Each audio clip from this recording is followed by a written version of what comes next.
Soul retrieval. Now, this is something I wanted to deep dive into here because this is a very, very powerful thing, which each and every one of us are doing in our dream state every moment of the day. And we don't actually realize our superpowers or our abilities to be, when it comes to bringing ourselves back into wholeness. And I think that when we say shamanic, when we say soul retrieval, we think shamanic, we think Native American Indians, that they're banging their drum, or the shaman of the village is going off to travel beyond the veils to go and retrieve information, bring it back, and bring healing and transformation back to those that need it, or that one person that needs it. Because essentially that's what a shaman is. They're the travelers. They're the ones that go off, retrieve the wisdom in whichever shape or form by journeying beyond the veils, whether it's upper world, middle world, or lower world, and they bring that wisdom back and that power, and then they gift it back to someone who needs it, which is basically what happens. So if you go through a traditional soul retrieval, you will have a shaman. They'll have you lying there. A shaman will go off. They'll tap into where your soul part is missing. And I'm going to get into that in a minute. They will journey through the ethers and through the layers and the veils, and they will go into the underworld, middle world, upper world, retrieve that soul part and bring it back to you and bring it back to your being. And then you can step into wholeness, or step into a deeper level of wholeness, because you repeat that cycle again and again throughout your life, right? To become one with spirit again, to become whole. So I want to talk about that. Let's just rewind a little bit and talk about the pathway to wholeness, or the journey back to self, or the journey back to the heart of one, or all of these things speak of just being one, right? So when we came into this existence, when our origin source codes, our original form, we knew ourselves as God. We knew that we were God's spark walking in physical form.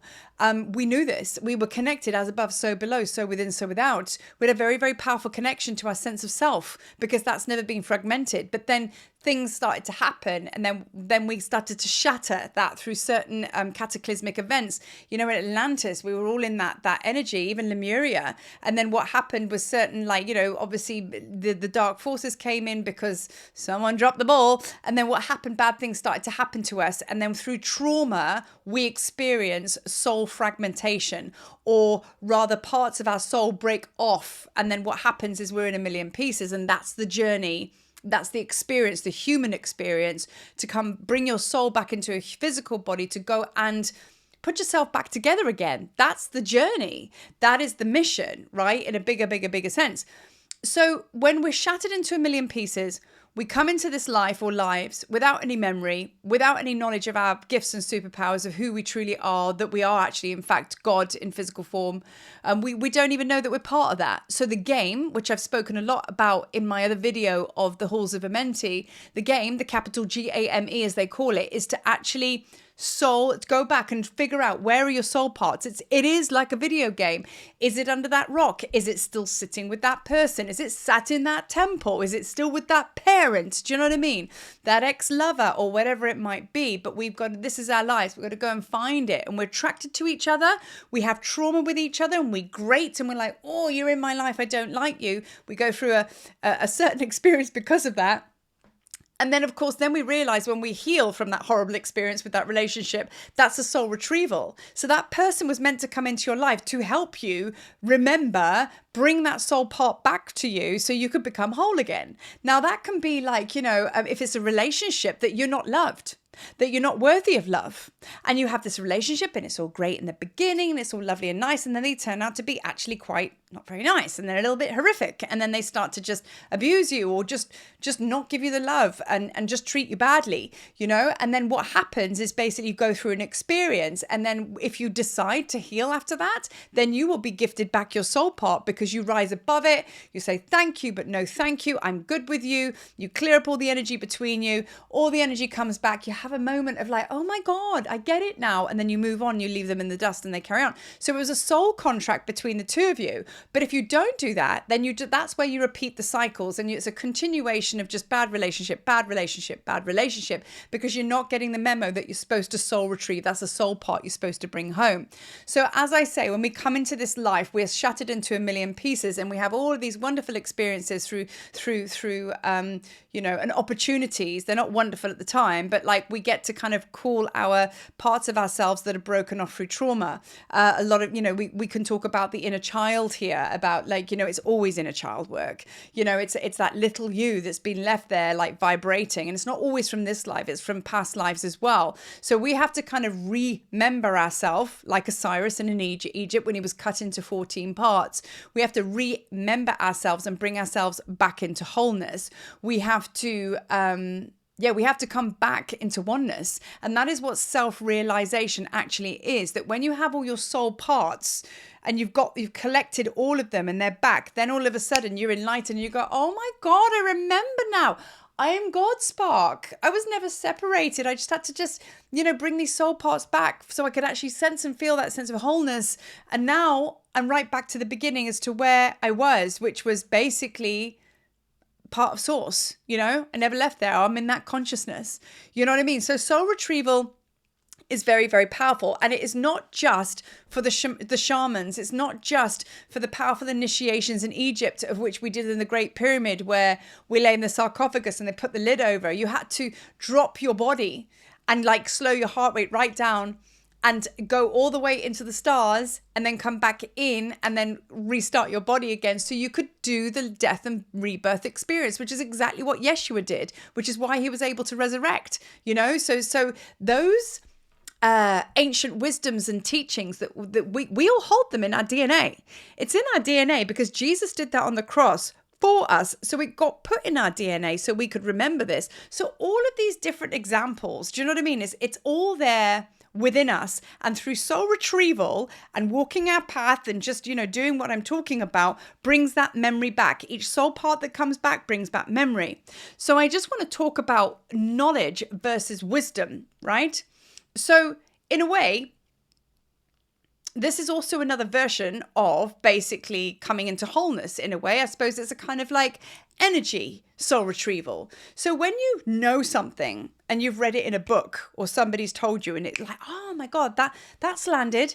That really, you know what I mean? That I get that. Do you know what I mean? That's cool. And you get all excited about it and you're like, yep, that makes a lot of sense to me. I believe that works for me 100%. Then you start to, that's knowledge, okay? Because it's in the mental body. Then you start to live by it, meaning that information that you read or that meditation you did, you start to do it every day. And then what happens is, because of the application of that idea, which is a mental body thing that was given to you, you live by it every day, So we call it embodying. You start to embody it because you now start to live the lesson, and you start to bring it all the way in to a point that it actually starts to change your actual vibration and your physical being and your mental, emotional, spiritual. And it starts to like, wow, okay, now I can see everything's changing out there. I feel very different in here, which is why everything's changing out there. And you've seen this knowledge land all the way through. You've lived by it and you've basically applied it. And then all of a sudden, it starts working for you. And now you can speak about this through experience. That is where knowledge turns into wisdom. And that is when you become a wisdom keeper. So it's not good enough for us to know it just on paper. We have to live by it and we have to embody it. And Master Merlin said to me a couple of years ago, I get very excited when I receive downloads and channels, and I share them before I receive them sometimes. And he was like, this is a form of you not receiving. He said, until you have embodied the lesson, hold thy tongue. And I was like, oh. So since then, I let it land. I let it come all the way in so my knowledge can turn into wisdom. So in a way, that's a soul retrieval as well, right? So you're probably resonating with this as I'm kind of presenting this to you in different ways that it can happen for you, So really what we're doing here is we are walking the path of Osiris through soul retrieval. Now, when we do this, it's a huge healing. It's like, because, and I'm telling you now, this is the amazing thing that blows my doors off to do with soul retrieval. I just get so excited about this. When you go through a trauma and part of you breaks away because it's just so intense and it's like, oh, it's awful. The part breaks away. What that soul part of you does, it takes one of your superpowers with it, because it looks at you and it says, right, okay, you're going through a tough time. And I think that, not quite sure where you are with it all. But as I'm breaking away, because the trauma's actually that bad, I'm going to break away, but I'm also going to take a gift with me. And I'm going to keep that gift safe with me as this soul part floating out there. I'm going to keep it safe with me until such time you are adept, you are more empowered, you are ready at that level of healing to come back for me and soul retrieve me. So when you soul retrieve me and you bring me home through this lesson you're going through, and you get that opportunity, you bring me home, I'm also going to bring that superpower back with me as well. And you're going to click it in, click. And what's going to happen, this is where the magic happens, the soul power then comes on, because it was attached to that soul part that broke away, and you get this, what? And that is why your life changes so much when you do a soul retrieval. Now, this really, really gets me excited, like I say, at the prospect of that. I'm just like, wow, that is just so magical. So I now ponder, in fact, I know. When this happens, right? When this happens, I believe that this is a soul contract agreement your soul's made, higher self, with spirit, with your soul part, with that person, whoever made you go through that trauma, person, situation, whatever. It's all agreed. It's all strategically timed, right, for it to unfold the way it does. So it's time for you to go through the trauma that when you do. It's timed for them to take that superpower away with them when it goes. And it's also timed when you call it back home, because guess what? When you're going through that certain level of expansion and now you're ready for that soul retrieval, it comes in exactly the time when you need that golden key or that golden ankh. So isn't that an incredible thing? You know what I mean? That was even an agreement. You know what I mean? That you weren't meant to get to this level of healing or this particular thing. You couldn't have done it any sooner because it was all ordained. Which then brings me back to the point was, why do we have to worry about a thing? Your soul, your higher self, has basically planned out in the stars, programmed your mission into your Earth Star chakra, because that's what happens. You can't miss a thing. So everything in between that is just learning, but you are okay and you're going to get your destination. However, you have agreed to certain lessons and experiences to move through so you can learn and understand and know what it is to soul retrieve every part of your being back so you can come into wholeness. Because without that, then what else is there? So this is soul retrieval, and this is a powerful thing. Now, soul retrieval comes from my work every which way, because I obviously work with my shamanic drum, and we can do it traditionally like that 100%. But soul retrieval, you will soul retrieve when you walk through the temples with me in Egypt. Even when I do the Heka healing oracle reading, you will soul retrieve as I go through the cards and I unlock and I activate, and we come to a level of understanding, and you're walking the temples, or you're listening to the reading, or you're in the Heka codes group, whatever it might be, and you're going, the lights are coming on. Oh my God. When you get that aha moment, that is your soul part starting to come back and going, yes. And then when you start to embody it, and then you allow yourself to go through the healing process beyond Egypt, beyond whatever, then you bring that into wisdom, and it's anchored and it's embodied, soul part brought home, extra superpower, job done.